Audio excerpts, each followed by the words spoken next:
Matthew Wells here with Matt Brown taking on Donald Cerrone this Saturday at UFC 206. Matt, you said had some pretty harsh words for Donald yesterday at the open workouts about him being a bully and him not being a good representative of the sport. Can you elaborate a little bit more on that? I mean, I think I said what I felt, and I don't, I'm not mincing words, I said what I felt, and that's how I feel, it is what it is, and, it's not necessarily what the fight's all about, so, we'll find out, and, but I just come on, I plan on just coming in there and putting a beating on them. Let's go from there. Is there any particular incident that happened in the past? You guys trained together a couple of sessions and things like that. Is there anything that happened during those times that made you kind of, get the wrong impression of him or something like that? No, you can just tell his personality. Just listen to him talk, the way he carries himself and things like that. So how do you see the fight playing out on Saturday? I'm going to come in there and push him until he falls apart. Do you think that, keeping that relentless pressure on him is going to be the difference maker in the fight? Yeah, absolutely, yeah. So I want to ask you about the Mixed Martial Arts Athletes Association. Have you been approached? I was approached originally. I think I was probably one of the first guys, and I'm not quite educated enough just yet to really, go that route. And UFC's always been very good to me, so I have to. This was my dream, and this is. They've always been good and helped support my dream and help me along my way, and so I have to keep that in mind. And so my bias is always going to be towards the UFC, just being with the history I've had with them. But I don't know what the relationship between all these organizations and the UFC is going to be, and so I don't really have any opinion one way or another at this point. Is there anything in particular about the idea of a union that interests you, whether it be like pensions or healthcare or anything like that kind of sticks out and says, hey, we actually need that as a fighter in our sport? Well, no matter how much you have, you always want more. So if we had this and that, we'd be asking for this and that. So I don't know. Of course it'd be nice to have those things.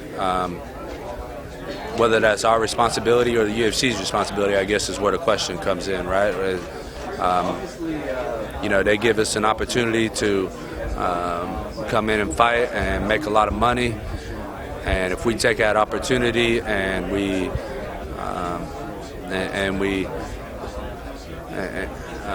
take advantage of it and we're able to perform and make a lot of money, then then we don't have to worry about all those kind of things, because we make enough money to take care of it itself. If you come in and you lose fights and don't perform well, then you ain't gonna get those things. So my education on that and my knowledge is very limited. So I'm not really trying to put a word out there one way or another.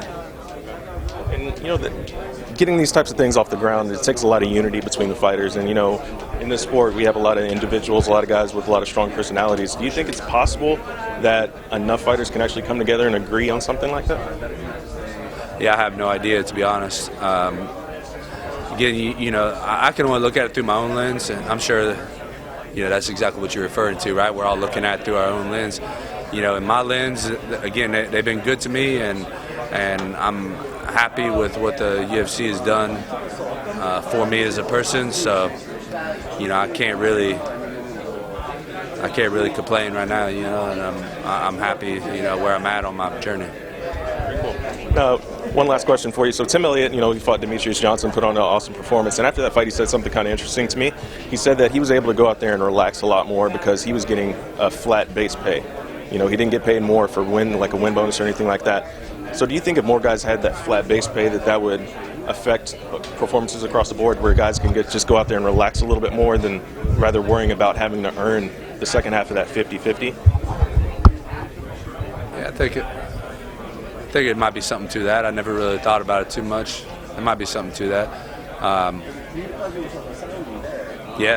don't know. Yeah, I don't know. There might be something to that. I'm not sure. I never been in that situation. So that's something that's never come across your mind preparing for a fight, that you got to worry about earning that extra half. For sure, I guess it would be nice just to know I'm getting this much money. But on the same token, I mean, when you win, you get that other half. That's also obviously really nice too. So I don't know. These types of things, man. I know I probably need to be more